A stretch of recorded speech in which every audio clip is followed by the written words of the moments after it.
when I started in management, in an investment bank, I thought I knew everything there was to know about leadership. It was actually pretty simple. Leadership was all about showing the way, leading by example. Who in here says I lead by example? Right? Leading by example, very often said, and being, morally an example as well, or striving to be a moral example. I moved on. This approach seemed to work for me. The first team I had was analysts who were smart and were all recruited by me, so guess what? They were very much like me. I moved on to be a CFO for a financial services organization, and it still seemed to work. Pretty much the same thing. Do not lend your ear to gossip. Do not stay based on facts, not opinions and bias. Look at the big picture. Don't get tangled into the details, right? Stay at the strategic level. Inspire through excellence in financial knowledge. Worked. It worked for me. And then I was offered the regional CFO role for a major insurer based in Amsterdam. This was a big change. 12 countries, 20 billion balance sheet consolidated. Lots of products, distribution channels I had never seen before. The regional finance team from where I stood were a group of bureaucrats who really needed a big change there, so there was a lot of work to do with them. We were preparing for Solvency II, which was a sort of Basel III, if some of you are familiar with it, on steroids.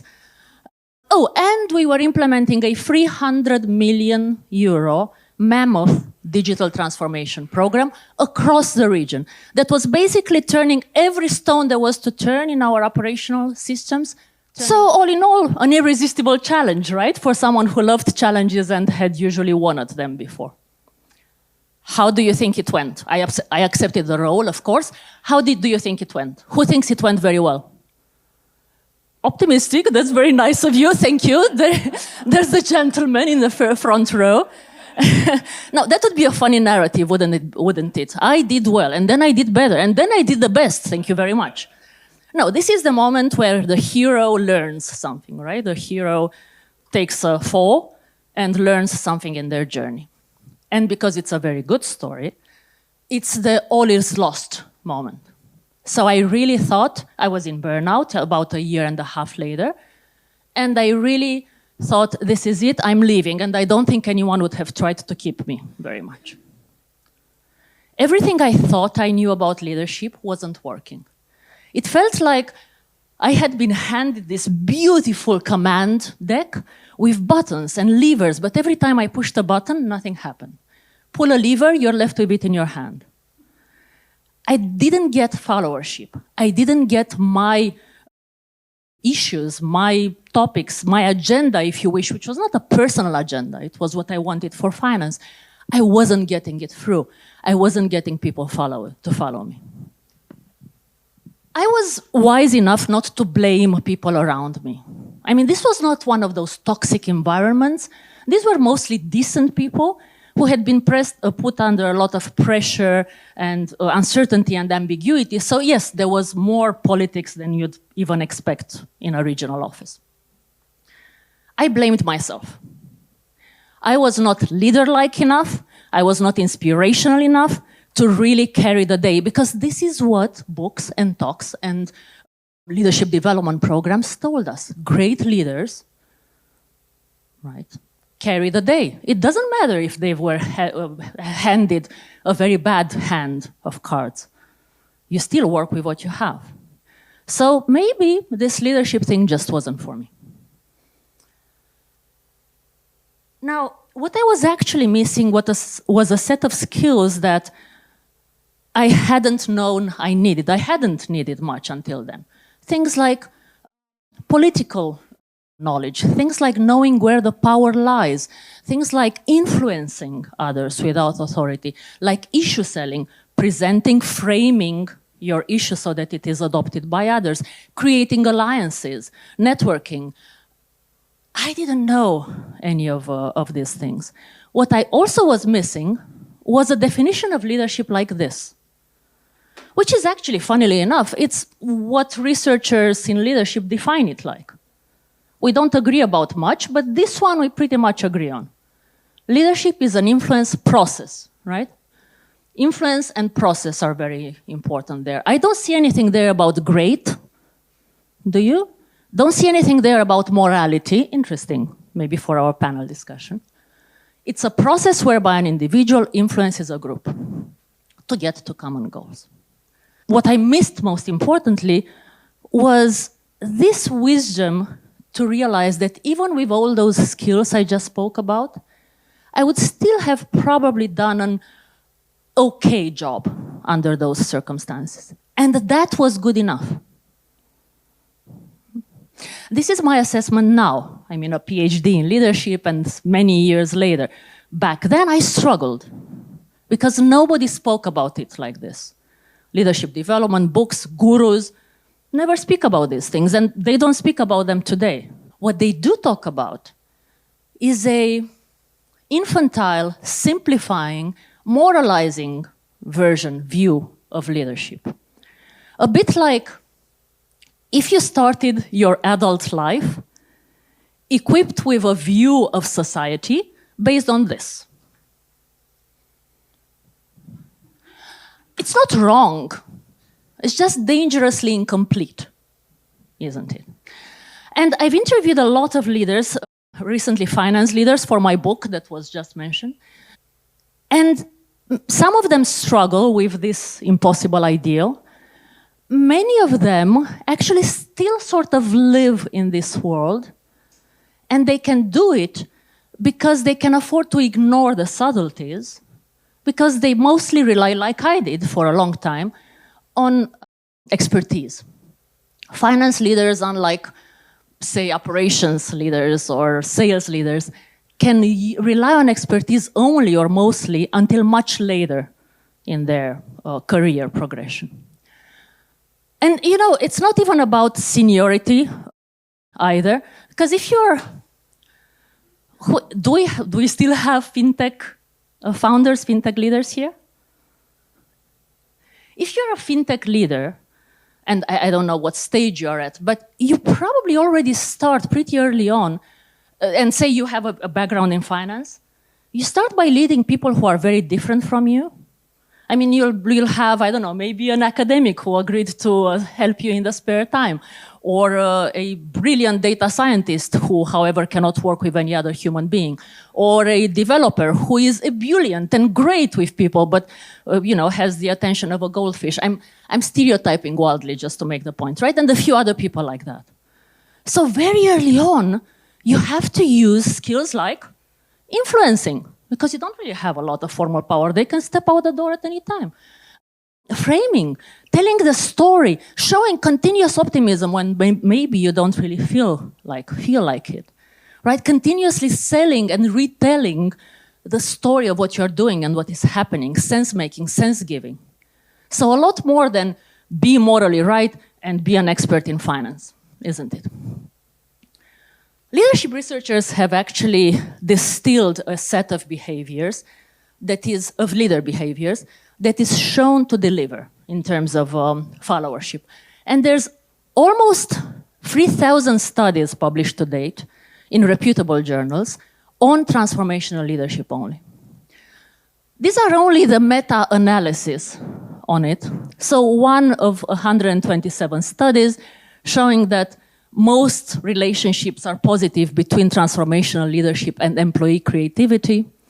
Another one on employee well-being that shows that in general, transformational leadership positively predicts positive measures of well-being and negatively the negative measures of well-being.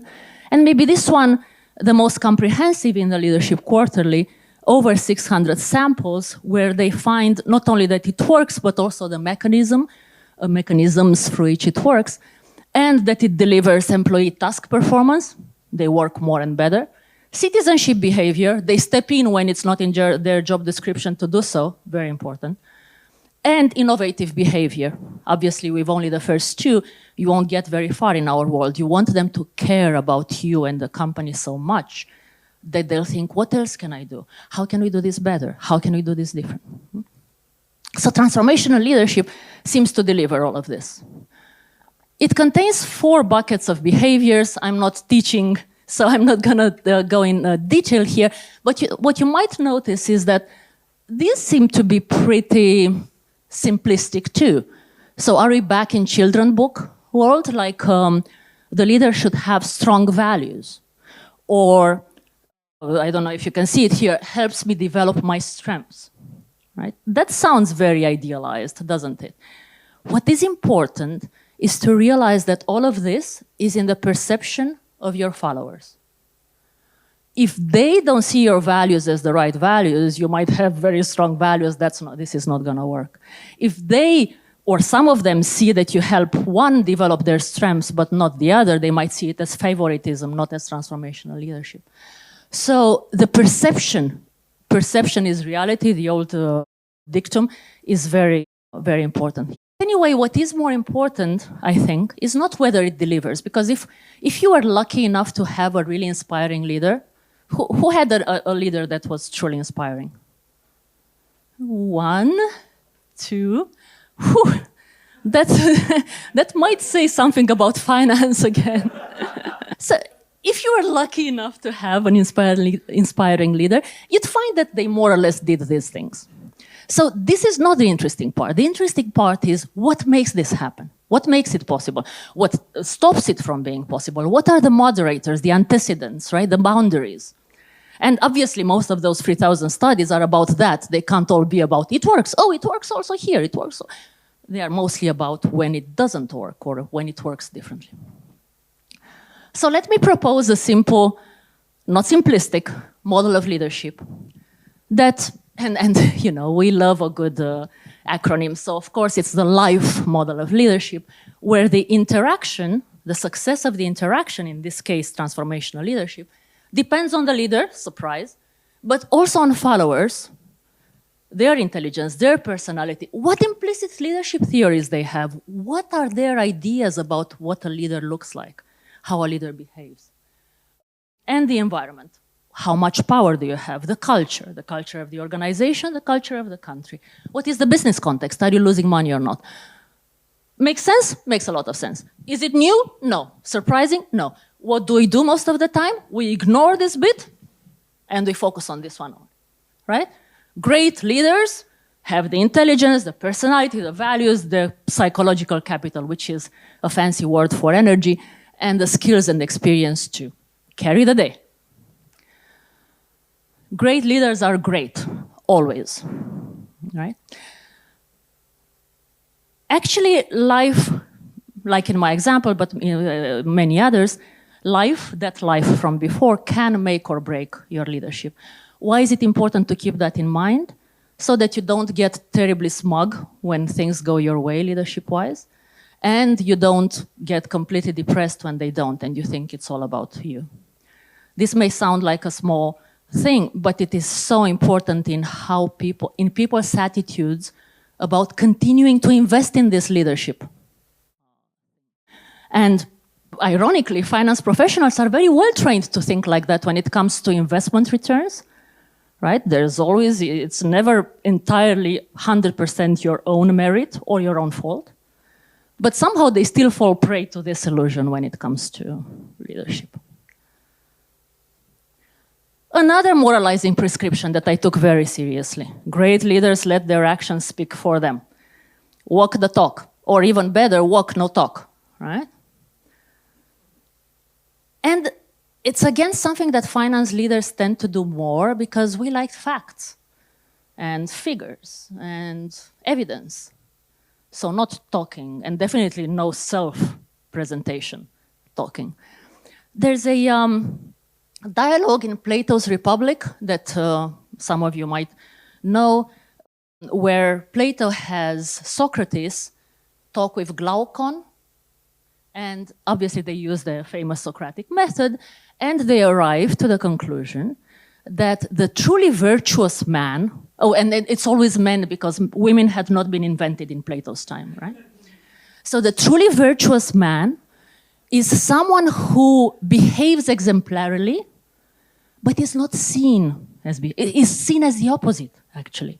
all people around him think that he's a crook, he's horrible, he's morally corrupt, because only then will they have no external reason to behave exemplarily, and then they are truly virtuous.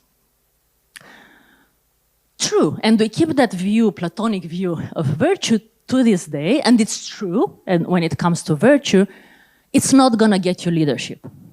If you behave exemplarily but nobody knows, you are not a leader, you are the unknown hero. You might get results because, hey, you are behaving exemplarily, but if others followed you, you would get the leverage effect. You would get more things being done virtuously because you are acting now with more people following you. So I realize it's a tightrope walk. You don't want to toot your own horn, but you still want to control the narrative, well, to influence the narrative that is being told out there about you and about what you're doing or trying to achieve. Can be not seen or interpreted very differently. One last myth from a children's book land. Charismatic leaders are bad people. You've heard that one? We don't need more charismatic leaders. You've seen how much harm they can wreak. Not to talk about charismatic leaders in finance. I mean, after the great financial crisis, we don't want to hear that word anymore. But charismatic leadership is actually half of transformational leadership. And I don't mean metaphorically, I mean literally. It is the top half of transformational leadership.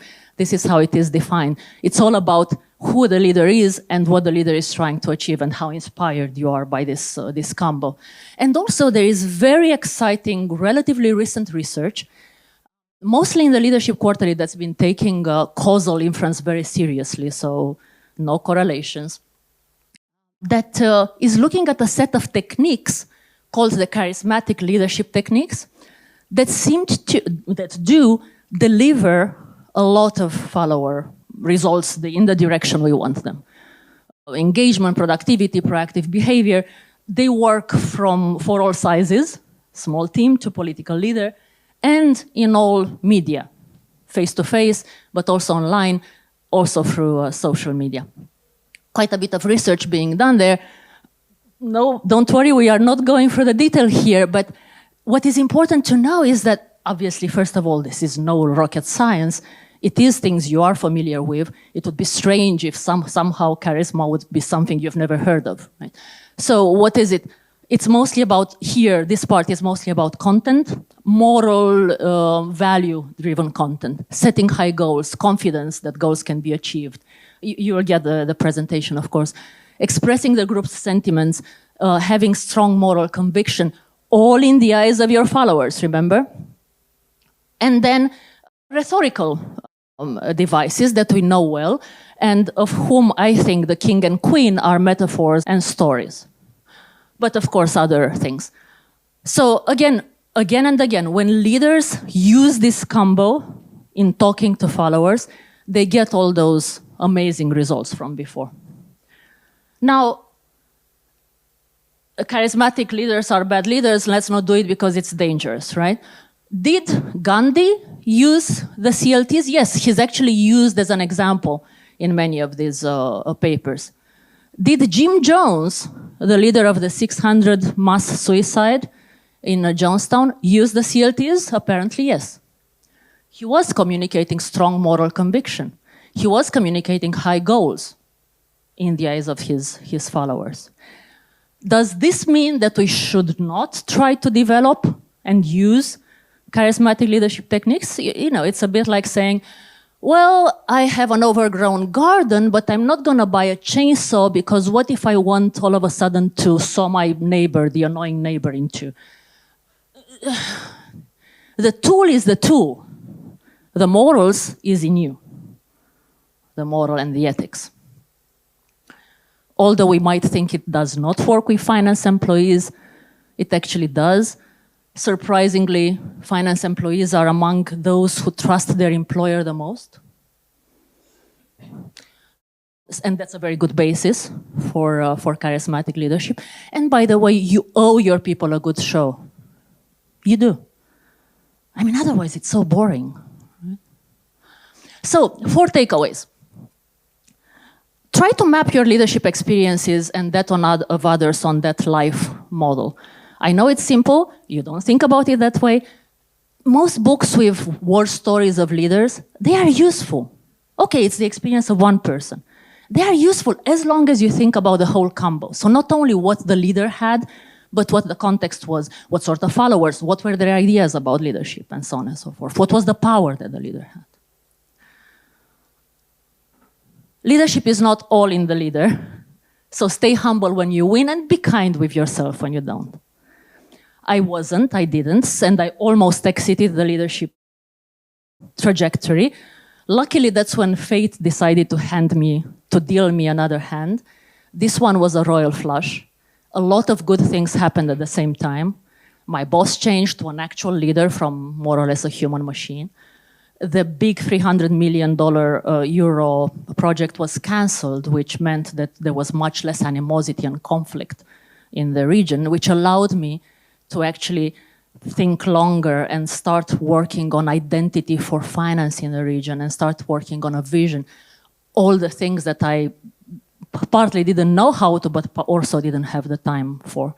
So I was very lucky to be given the time and the energy to try again. But for every one of me, there are probably several people who just exit passively or actively. There are many people among us who are managers but gave up on this leadership thing because it's just too ideal, too children book like. Manage how others see your leadership. Don't lose sleep over it. One of the many paradoxes of leadership. And the CLTs are a powerful tool, and since they are not very used by finance leaders, this is my anecdotal observation, they might be your competitive advantage, actually. Also for not to takeaways, very important. This is not a case against empathy, care for people, value-driven leadership, humility. Those are all very important, just put them in context. This is not an invitation to Machiavellianism. The first person you have to lead is yourself. Before you say something to your people, make sure that you believe in it yourself. Might take some self-leadership, some self-convincing, but make sure it's the same story. It's not an apology for moral relativism. So wait a moment, so if it's strong morals in the eyes of the followers, so then morality doesn't matter. Of course it matters. But as good finance professionals, you know that it's best when you study things separately if they can be studied separately, not mix everything in a hodgepodge. And finally, this is not at all a cynical take on humans or organizations. I actually think organizations have the natural potential for good. They are a great source of meaning, despite some cynical view on them today, corporations especially. And, you know, in most reasonably healthy cultures, organizations, most people don't wake up in the morning, look in the mirror and say, whom am I gonna knife in the back today? Oh, I know it's Jim from Equities, right? That's not how it's done. They could still harm you, but it's not because they want to, it's because they don't have the full information or they have the different narrative than the real one. So it's on you to actually correct those things. And finally, you don't have to be a great leader. Try to be a better leader. So the world won't be maybe a great world, but it will be a better world. And finally, buy my book. David had me put this one in. There's a little discount there as well, and I think we'll make this available, the presentation. Thank you very much.